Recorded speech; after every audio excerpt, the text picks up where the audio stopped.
Can you tell us more about what is the importance of digital information? We've always had challenges to do with accessibility of information and who really can generate content and who can distribute it.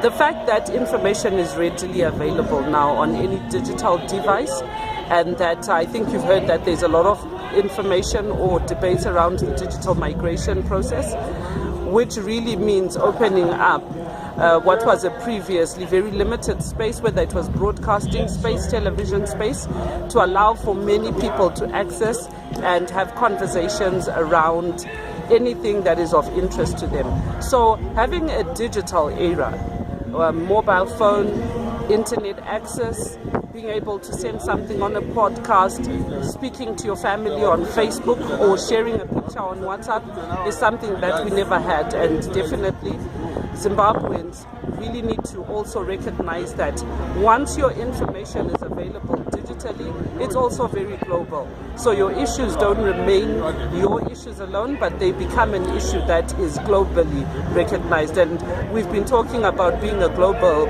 part of a global village, and I think internet access has just enhanced that global feel to everything. Okay, so in terms of digital information on a global level as well as a national level?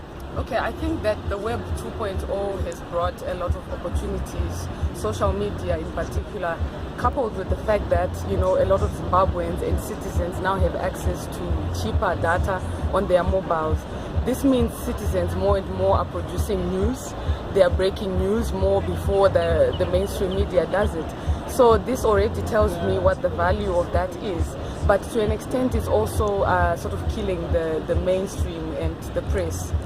What it means then is there's a redefinition of what media is or how we access media as people.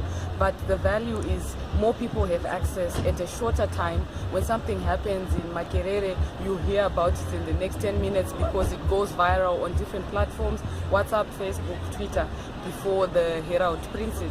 So the value of that for me is people are able to make timely decisions. If you have a relative then in Makerere where whatever happened, you now know how to react in less than 24 hours. Previously, you would hear about stuff maybe in 48 hours or more. So the biggest value for me is that, coupled also with the fact that you are giving agency to individuals. People, we say at Zimbabwe, were called formerly audiences, and now they are producers of news. So technically, I think technological innovation and the constant evolvement keeps on empowering very ordinary people to tell ordinary people stories, stuff that we don't find in the mainstream. And you can only find that with the new technologies. So, there is a growing increase in uptake of digital content, and particularly in Zimbabwe, you're finding there's a high volume of people consuming. But you'll find that there is a lot that needs to be done in terms of content creation, particularly in countries, in African countries or in Zimbabwe to be specific. There's need for us to begin to be able to create more content, because we consume a lot of digital content, but in terms of content creation, there is a very big gap in that. You'd find most of the content that is consumed is developed outside Zimbabwe, and I think for Zimbabwe it is very important that we begin to generate and create more content for ourselves, particularly if you're looking at the digitalization that is coming up, and Zimbabwe is supposed to meet that deadline, and there's going to be a bigger gap in terms of the need for content. You can imagine if we are to have a news channel which is going to be giving news for 24 hours, there is going to be a great demand of content. So content creation is going to be one key thing that I think we need to be creating and generating as Zimbabweans. And also in terms of even talking or telling the Zimbabwean story, there's a really need to have a lot of creation. You'd have examples of how to actually see how much people are consuming media more, especially mobile. You'll find the WhatsApp that we now have. A lot of people are on WhatsApp, and you'd find a lot of things that go viral on WhatsApp, which actually indicates how much hunger people have for digital content.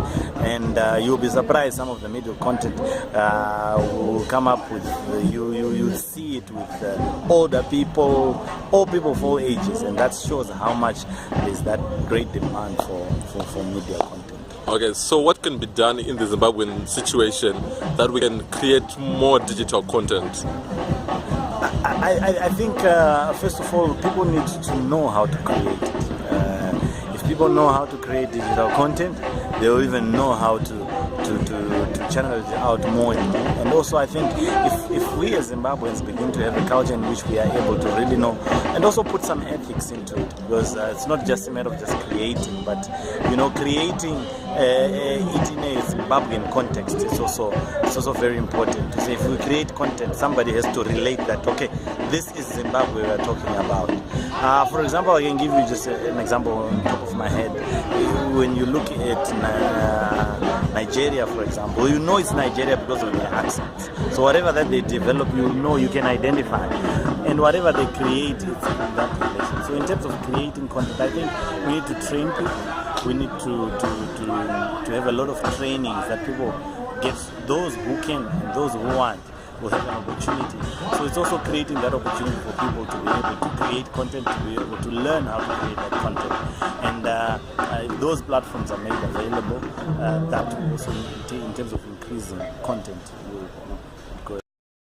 Right. I think Zimbabwe is already going through a digital migration process, and I think that in terms of the mobile network operators we have in the country, there's a lot of access to the internet now. What still needs to be, or what is actually a debate right now, is who exactly is accessing the internet, and how accessible would the platforms be.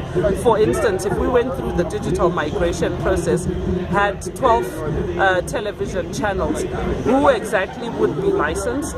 So I think in terms of policy, we need to come up with more complex or more clear and accommodating policies and legislation around the establishment of digital media. Thank you, Kolewa. Okay.